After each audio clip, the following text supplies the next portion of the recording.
Damas y caballeros, tengan un buen día. El día de hoy vamos a tocar un tema de electrónica, informática y refrigeración. El tema en cuestión del día de hoy va a ser control de línea inverter. Vamos a hablar de este tema puesto en una ocasión anterior habíamos hecho la línea inverter. Tenemos un video con motores inverter, variador de velocidad y control PWM, es decir, lazo cerrado y PID.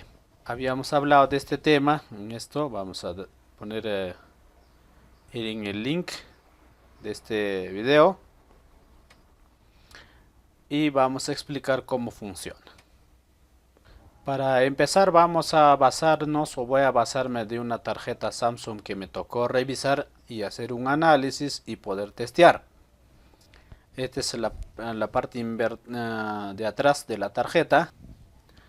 Esta es la parte delantera de la tarjeta que he revisado y he visto muchos foros donde piden ayuda a los colegas y vamos a salir de la duda cómo funciona este sistema, qué tiene y qué hace. Para ello lo que debemos hacer es siempre acudir a la hoja de datos o manual de servicios. En esta ocasión me voy a ir específicamente a la hoja de los diagramas, porque acá nos habla de sus sensores, de algunos actuadores que tiene, etcétera. Y luego de ello hablar de la área específicamente que nos interesa ahora, de la parte inverter.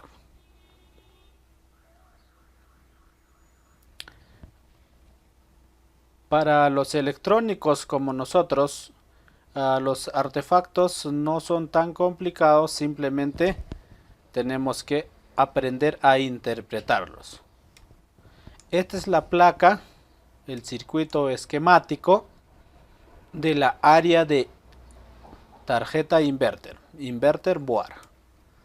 Si bien es cierto, acá tenemos corriente alterna, fusible de protección, algunos filtros. Acá tenemos la activación por medio de relé o NTC, dice 500 ohmios 7 amperios que soporta, puente de diodos, el filtro propiamente dicho, y tenemos la tensión de 311 voltios, si esto es 220 en el ingreso. Si es 110, pues tendremos un valor diferente. ¿Por qué acabo de hablar de 311 o 300 voltios? Puesto que si por ejemplo en Perú, en mi zona, tengo 220 voltios, eso se multiplica por raíz de 2, que es 1.4142. 311 voltios, es decir, debemos tener por lo menos 300 voltios. Raíz de 2, 1.4142. ¿Ya? ¿Por qué se usa este caso? Puesto que esta tecnología está para optimizar la corriente eléctrica, es decir, se eleva la tensión para controlar por modulación de ancho de pulso en la salida, que es trifásica, controlado en un encapsulado por transistores aislados, los IGTB o IGBT, si mal no me equivoco. ¿Ya? Se había hablado en el otro video sobre este caso. Y cómo son las entradas y salidas, la retroalimentación. Esta tarjeta, si bien es cierto, se alimenta con la tensión rectificada de 300 voltios, me refiero al driver, al controlador integrado, se comunica por un bus de 1, 2, 3, 4, 5, 6, 7, prácticamente 6 líneas,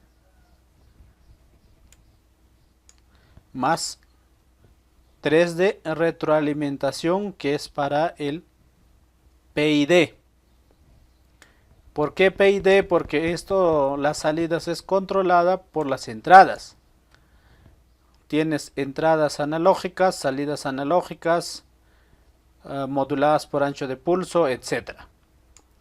Obviamente que en la salida se vuelve digital y como es modulado por ancho de pulso, va a ir fluctuando la corriente en modo trifásico, porque acá tenemos U, V, W, es decir, RST o llamamos red trifásica simétrica, ¿no? Red simétrica trifásica. Y estas señales están desfasados en 120 grados. Y monofásico ya sabemos que está desfasado a 180 grados. Nos interesa el tema de entradas y salidas para el control. Más nos interesa por la señal de entrada. Entra por un optoacoplador con una resistencia de 1 kiloohmio por 1 octavo de vatio. Y nos dice que uno de ellos es VDD, es decir, tensión positiva, y el otro es el RPM.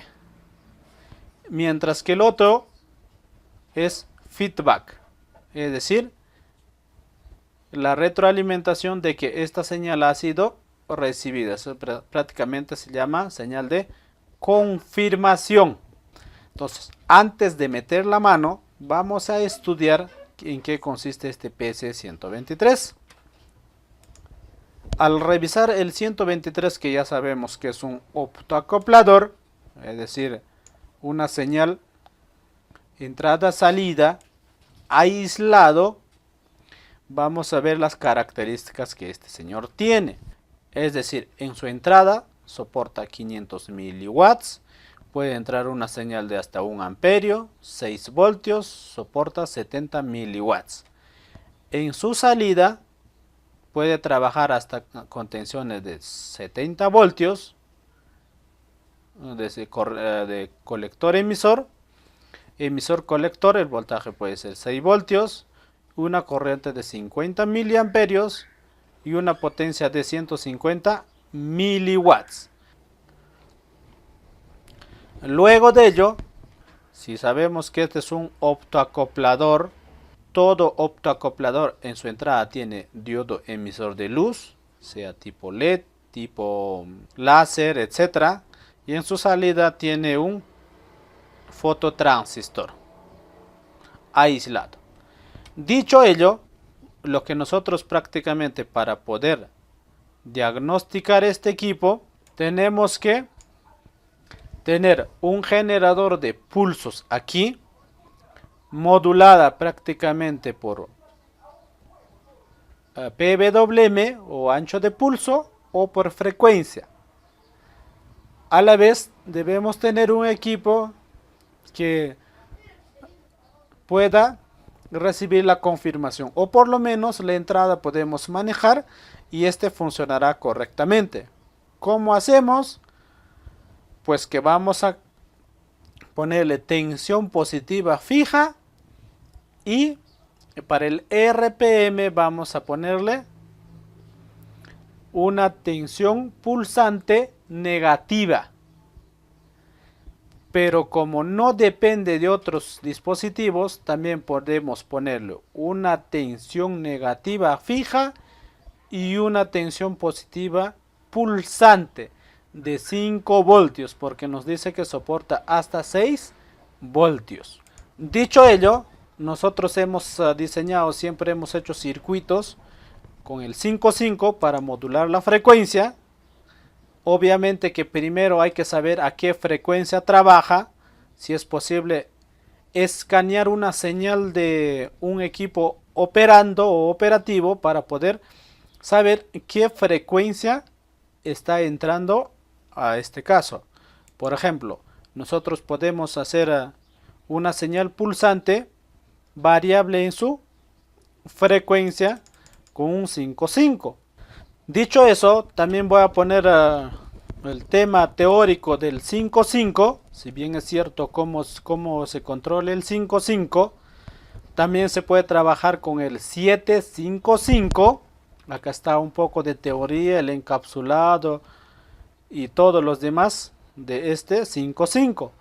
También acá en la parte final podemos ver un enlace que nos lleva al 5.5, principio de funcionamiento, diagrama de bloques y esquema del circuito. Inclusive acá hay temas teóricos para poder calcular la frecuencia exacta que se podría generar, ya que esto puede ser calculado el tiempo que dura en alto o en bajo. La fórmula nos dice que es por T es igual a 1.1 por capacitor 1 por resistor 1. ¿A dónde se refiere? A esta cosa. El capacitor sabemos que es un tanque, hace las veces de carga y descarga. Entonces, mediante este circuito, es decir, es un circuito RC, se puede lograr un tren de pulsos de una frecuencia X. Vamos a poner también el link de esta información para que pueda ser más claro el detalle. Bueno, por ahora esto será todo. Nos estaremos reencontrando en un próximo video tutorial. Muchas gracias por su tiempo. Permiso.